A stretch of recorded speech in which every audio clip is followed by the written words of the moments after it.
इमरान खान की मकबूलियत खत्म हो गई है। मरियम नवाज ने पता नहीं कितनी खिदमत कर दी है और पता नहीं कितने लोगों के पांव दबा दिए हैं। उसके बाद देखें अब तो अगली दफा हमारी हुकूमत बनेगी।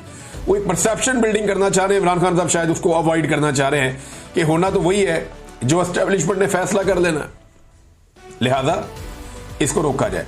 अब ये सिलसिला चलेगा कब तक? देखिए, ये जो एहतजाज हो रहे हैं इनका सिलसिला चलेगा जब तक मौजूदा फौजी की आदत है। और ये मैं नहीं कह रहा, ये बहुत सारे जो टाउट्स हैं वो भी ये कहते हैं, जो फौज की तरफ से आगे खबरें देते हैं जराए से, वो भी ये कहते हैं कि जब तक आसिम मुनीर है तब तक आप ये सोचे भी ना कि पाकिस्तान में पाकिस्तान तरीके इंसाफ या इमरान खान साहब के लिए कोई रास्ता निकलने वाला है। मौजूदा आर्मी चीफ अगर 2025 में नवंबर में रिटायर हो जाते हैं और एक नया आर्मी चीफ आता है तो हो सकता है कि आने वाला आर्मी चीफ जो है वो अपनी पॉलिसी को तब्दील करे और पाकिस्तान तरीके इंसाफ के खिलाफ जो कुछ हो रहा है उस जालिमाना सिलसिले को रोके, तो चीजें नॉर्मल भी हो सकती है। लेकिन हो सकता है कि जो आए वो इस पॉलिसी को कंटिन्यू करे। अच्छा, ये भी हो सकता है कि आसिम मुनीर साहब जाएं ना और वही कंटिन्यू कर दें। तो अगर आसिम मुनीर साहब कंटिन्यू करते हैं तो फिर ये तो सबको पता है कि जो उनकी पॉलिसी है वो तो तब्दील होनी नहीं है। ये पॉलिसी खौफ पे मबनी है क्योंकि एस्टेब्लिशमेंट को ये लगता है कि इमरान खान उनके रास्ते की सबसे बड़ी दीवार है और अगर उनके लिए कोई मुसीबत खड़ी कर सकता है तो वो इमरान खान है। लेकिन इस सब में जो बड़ा चैलेंज है वो ये है, जो पिछले तकरीबन 3 साल से चल रहा है, 3.5 साल से, वो ये है कि मुल्क चलाना एक बहुत बड़ा मसला बन गया है। यानी मईशत ये खड़ी नहीं कर पा रहे।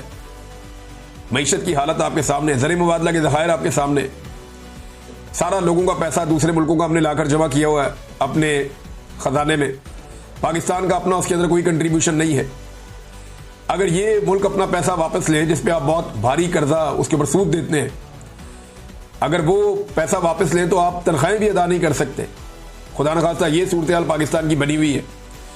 तो जो ख्वाजा आसिफ ने कहा था कि अमलन पाकिस्तान डिफॉल्ट हो गया, वो बात उन्होंने उस वक्त गलत नहीं की थी। फिर महंगाई में जो इजाफा हो रहा है ये वापस नहीं हो सकता। इस वक्त हुकूमत अपना हर काम करते हुए यही सोचती है कि इमरान खान का क्या बनेगा या इमरान खान को नीचा दिखाने के लिए वो क्या कर सकते हैं। जब आपकी सारी पॉलिसीज पाकिस्तान के 25 करोड़ अवाम के लिए नहीं, जेल में बैठे हुए एक लीडर के लिए है, तो फिर उन पॉलिसीज में खराबियां होती हैं और उनकी वजह से हालात बेहतर होने की वजह से खराब होते हैं। दहशतगर्दी जो है वो बढ़ती चली जा रही है, कंट्रोल नहीं हो रही। अभी एक और मेजर साहब शहीद हो गए, इंतहाई अफसोसनाक वाकया है। बार बार इस तरह के वाकयात हो रहे हैं, ऊपर नीचे शहादतें हो रही हैं फौजियों की, और अवामी शिकायत जो है वो भी बढ़ती जा रही है दहशतगर्दी को लेकर। यानी जो कबायली लोग हैं वो अब चाहते ही नहीं है कि वहां पे ऑपरेशन हो, वो ऑपरेशन के खिलाफ है। और दूसरी तरफ जनाब ऑपरेशन भी किए जाते हैं और दहशतगर्दी भी कंट्रोल नहीं होती। इन सारी चीजों को अगर आप प्लस माइनस करके देखें, बेरोजगारी में भी इजाफा हो रहा है लगातार। अगर हुक्मरानों को आपकी बात पसंद नहीं है तो वो आपका घर भी तोड़ सकते हैं, मुकदमा भी दर्ज करते हैं। अगर आपको लगता है कि उनकी सहाफत में कोई प्रॉब्लम है, कोई ऐसी बात उन्होंने की है जो गलत है या किसी कानून के जुमरे में आती है, आप FIR कर सकते हैं, आप बुलाकर पूछ सकते हैं। आप घर पे धावा बोलकर आप घर को तो नहीं तोड़ सकते ना। अब ये तस्वीर शेयर की हुई है राय साकिब साहब ने, मुझे बड़ी तकलीफ हो रही थी। इससे पहले यानी कभी ऐसा नहीं होता था, सहाफियों पे ज्यादा से ज्यादा कोई इंक्वायरी लग जाती थी, कोई शोकाज आ जाता था इदारे की जानिब से, या कोई चले मैक्सिमम FIR हो जाती थी। अब तो कत्ल कर देते हैं, गायब कर देते हैं, घर बार तोड़ देते हैं, घर वालों को उठा लेते हैं, उन पर तशद्दुद करते हैं। यानी इतनी फस्तायत तो हमने कभी डिक्टेटरशिप के दौर में भी नहीं देखी थी जो अब हम देख रहे हैं पाकिस्तान में, बदकिस्मती से। नाज़रीन, एक डेवलपमेंट और हुई आज के दिन में, वो पाकिस्तान तरीके इंसाफ के अरकान पार्लियामेंट ने सुप्रीम कोर्ट तक एक एहतजाजी मार्च किया।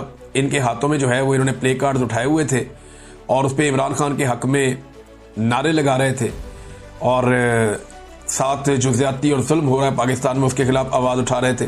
तो पाकिस्तान तरीके इंसाफ को इस किस्म की एक्टिविटीज रेगुलर बेसिस पे करनी पड़ेगी और रोजाना वो करेंगे तो एक इम्पैक्ट क्रिएट होगा, वरना एक एक करके सारे MNAs तो वैसे ही खत्म हो जाएंगे।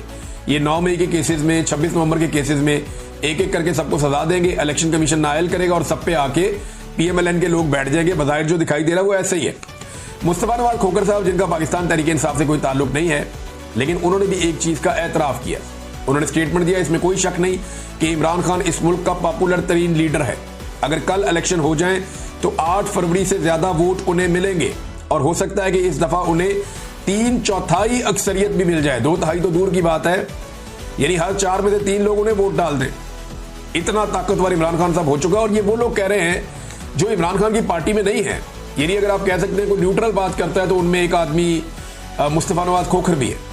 मुस्तफ़ा नवाज खोखर का ये कहना, ये बड़ी इंपॉर्टेंट बात है। वो ग्राउंड पे देख रहे हैं पब्लिक क्या कह रही है और मामला किस तरफ को चल रहे हैं। मियाँ आबाद फारूक ने एक क्लेम किया उनके सोशल मीडिया पे, क्योंकि उनके भाई मियाँ शहजाद फारूक को गिरफ्तार किया गया था। अब उन्होंने ये इतला दी है कि कल रात थाना लोअर माल से एसपी सिटी ने मियाँ शहजाद फारूक को मिलिट्री इंटेलिजेंस के हवाले कर दिया है। थाने के अंदर दीगर साथियों ने भी इस बात की तस्दीक कर दी है। अब ये आप देखें जनाब, ये चल रहा है एजेंसियों की सियासत में मुदाखलत, और उसके ऊपर खुली खुली लोग बात कर रहे हैं। एजेंसियों की मुदाखलत तो ऐसे है कि आपने देखा पीछे सेनेट का इलेक्शन हुआ और उसके बाद मिर्जा अफरीदी साहब जो हैं वो सेनेटर बन गए। अब मिर्जा अफरीदी साहब भी कल के एहतजाज में आए हुए थे। जो गंडापुर साहब के साथ हुआ वो तो मैंने आपको बताया पिछले वीलॉग में, लेकिन मिर्जा अफरीदी साहब के चंद मनाजिर मैंने देखे और फिर मुझे पाकिस्तानी कौम पे तरस भी आया और इन सरमायादारों पे मुझे दोबारा से गुस्सा भी आया। यानी जिस तरीके से ये आदमी लोगों के मुंह पे बिस्किट मार रहा था ना ऊपर से, यानी अगर आप लोगों को बिस्किट देना चाहते हैं, नीचे भूखे लोग हैं, वो सुबह से रैली में चल रहे हैं, तो आप वो जो ट्रे है बिस्किट वाली वो नीचे भिजवा दें, लोग ले लेंगे और खा लेंगे। ये ऊपर से बिस्किट पकड़ के ऐसे भी नहीं, ऐसे फेंक रहा था, ऐसे लोगों को मार रहा था। इस दिस दफे ये कोई तरीका है? ये इंसानों को कीड़े मकोड़े समझते हैं। ये सरमायादार, एस्टेब्लिशमेंट, ब्यूरोक्रेट्स, रवायती सियासतदान, ये पाकिस्तानी अवाम को जो है ये समझते हैं ये कीड़े मकोड़े, और ये हमारे लिए नारे लगाएंगे। ये एक बिस्किट के ऊपर, एक बिरयानी की प्लेट के ऊपर, ये थोड़े से पैसों के ऊपर, 2-4 हज़ार के लिए, थोड़ा सा अपना छोटा सा काम करवाने के लिए, एक नौकरी के लिए सारी जिंदगी हमारी गुलामी करेंगे। पाकिस्तानी मालिक है इस मुल्क के, पाकिस्तानियों को ये बात समझनी पड़ेगी। जब तक पाकिस्तान में मेरिट नहीं आएगा, इस तरह के लोग हमारे ऊपर मुसल्लत रहेंगे। और ये तोहफा पाकिस्तान तहरीके इंसाफ ने अवाम के ऊपर मुसल्लत किया है, जो ऊपर से बिस्किट लोगों के ऊपर ऐसे फेंक रहा है जैसे एहसान कर रहा है। और जेल में बैठा हुआ कैदी नंबर 804 कह रहा है कि माफी मुझसे मांगो।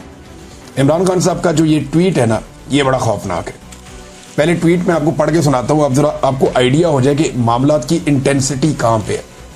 देखिए, बहनें मिली लंबे अरसे के बाद, अलीमा खान साहबा और बाकी लोग जाकर मिले, पार्टी के लोग भी मिले। तो जैसे ही मिले वैसे ही जो इमरान खान साहब का ट्वीट है उसकी शिद्दत आपको बताएगी कि आज इमरान खान साहब कहां खड़े हैं। इमरान खान साहब ने ये 2 हिस्सों में उनका ट्वीट छपा है उनके अपने ऑफिशियल ट्विटर से। वो कहते हैं कि आसिम मुनीर, पहला लफ्ज ही आसिम मुनीर है। आसिम मुनीर में ताकत की बहुत भूख है, इसीलिए इसने बदतरीन आमरीयत कायम कर रखी है। मुझसे माफी का मुतालबा करने के बजाय आसिम मुनीर को मुझसे माफी मांगनी चाहिए। 9 मई उसी ने करवाई जिसने सीसीटीवी फुटेज चुराई। इस वक्त 9 मई आसिम मुनीर की इंश्योरेंस पॉलिसी है। मुल्क में हाइब्रिड सिस्टम नहीं, आसिम मुनीर की डिक्टेटरशिप कायम है।